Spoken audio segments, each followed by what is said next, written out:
রাস্তা অবরোধ কর্মসূচি আমরা চালিয়ে যাচ্ছি। আমাদের 6 দফা দাবিগুলো একটু বর্ণনা করি।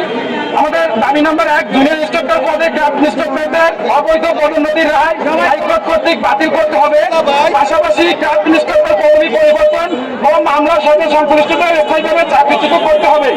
2021 সালে রাতের আধারে নিয়োগপ্রাপ্ত ক্রাফট ইন্সট্রাক্টরদের নিয়োগ সম্পূর্ণরূপে বাতিল এবং সেই বিতর্কিত নিয়োগ বিধি অবিলম্বে সংশোধন করতে হবে।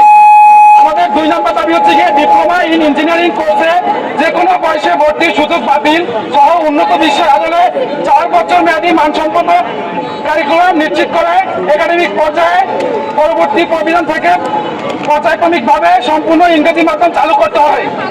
আমাদের 3 নম্বর দাবি হচ্ছে উপসহকারী প্রকৌশলী ও সমমান 10ম গ্রেডের 4 বছর মেয়াদী ডিপ্লোমা ইন ইঞ্জিনিয়ারিং ও মনোটেকনোলজি সার্ভিং হতে পাশকৃত শিক্ষার্থীদের সংরক্ষিত থাকা সত্ত্বেও যেসব সরকারি রাষ্ট্র স্বায়ত্ত ও স্বায়ত্তশাসিত শাসিত প্রতিষ্ঠানে ডিপ্লোমা প্রকৌশলীদের নিম্নোক্ত পদে নিয়োগ দেওয়া হচ্ছে তাদের বিরুদ্ধে আইনি ব্যবস্থা গ্রহণ করতে হবে। আমাদের 4 নম্বর দাবি হচ্ছে গিয়ে কারিগরি সেক্টর পরিচালনার পরিচালক, সহকারী পরিচালক, বোর্ড চেয়ারম্যান, উপসচিব, পরীক্ষা নিয়ন্ত্রক ও অধ্যক্ষ সহ সংশ্লিষ্ট সকল পদে কারিগরি শিক্ষা বহির্ভূত জনবল নিয়োগ নিষিদ্ধ করতে হবে এবং তা আইন অনুযায়ী নিশ্চিত করতে হবে।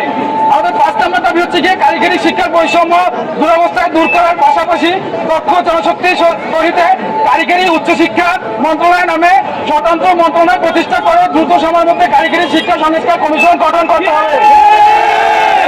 6 নম্বর দাবি, যেটা আমাদের কারিগরি শিক্ষা ছাত্রছাত্রীদের দীর্ঘদিনের দাবি, আমাদের উচ্চশিক্ষার জন্য পলিটেকনিক ও মনোপলিটেকনিক ইনস্টিটিউট হতে পাশকৃত শিক্ষার্থীদের উচ্চশিক্ষার সুযোগের লক্ষ্যে একটি উন্নত মানের টেকনিক্যাল বিশ্ববিদ্যালয় প্রতিষ্ঠা করতে হবে।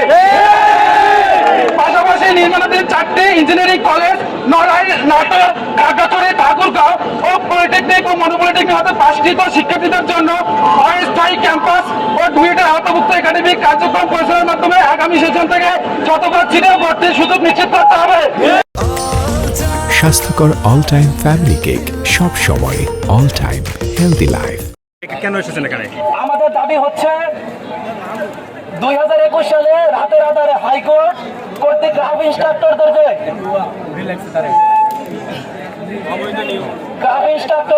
নিয়োগ দিয়েছে। তো আমরা চাই এই অবৈধভাবে যারা রাতের আধারে টাকার বিনিময়ে এবং এসএসসি ভোকেশনাল থেকে পাশ করে আমাদের এই পলিটেকনিক সেক্টরে আসছে তাদের এই পলিটেকনিক থেকে হটাতে হবে। শুধু আমাদের এই বরগুনা পলিটেকনিক না, সারা বাংলাদেশে 49টা সরকারি পলিটেকনিক এবং বেসরকারি সহ 500 পলিটেকনিক আছে, সব জায়গা থেকে ক্রাফটদের হটাতে হবে। এটাই মূলত আমাদের দাবি।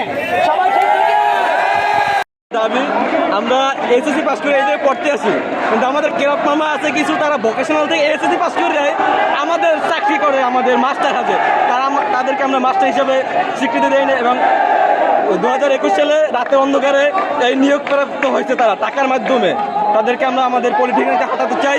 আমরা তাদেরকে শিক্ষক হিসেবে মানি না, আমরা তাদেরকে মামা হিসেবে দেখি, বুঝছেন? এটাই আমাদের আজকে দাবি।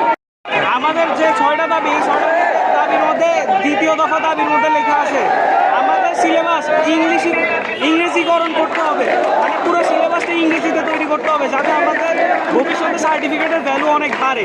প্লাস বর্তমানে যে 10ম গ্রেডে দেখা যাচ্ছে যে আমাদের ক্রাফট মামা যিনারা আছেন তাদেরকে পদোন্নতি দেওয়া হচ্ছে।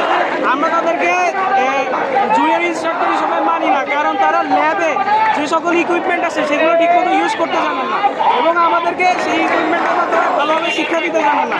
তারা যদি আমাদের ইনস্ট্রাক্টর হয় সেক্ষেত্রে আমাদের পলিটেকনিক একদম ভঙ্গুর হয়ে পড়বে এবং আমাদের সার্টিফিকেটের ভ্যালু অনেক কমে যাবে।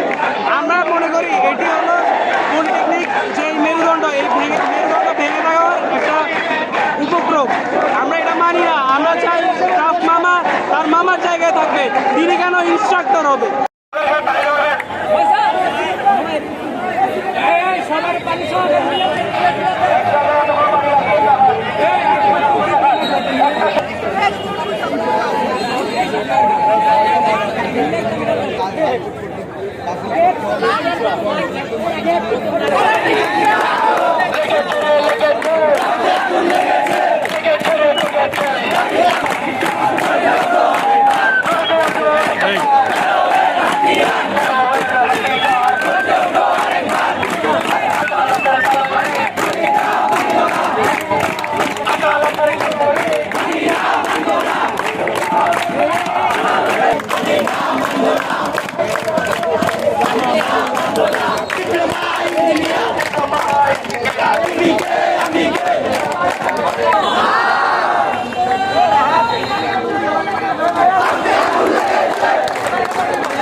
দাবি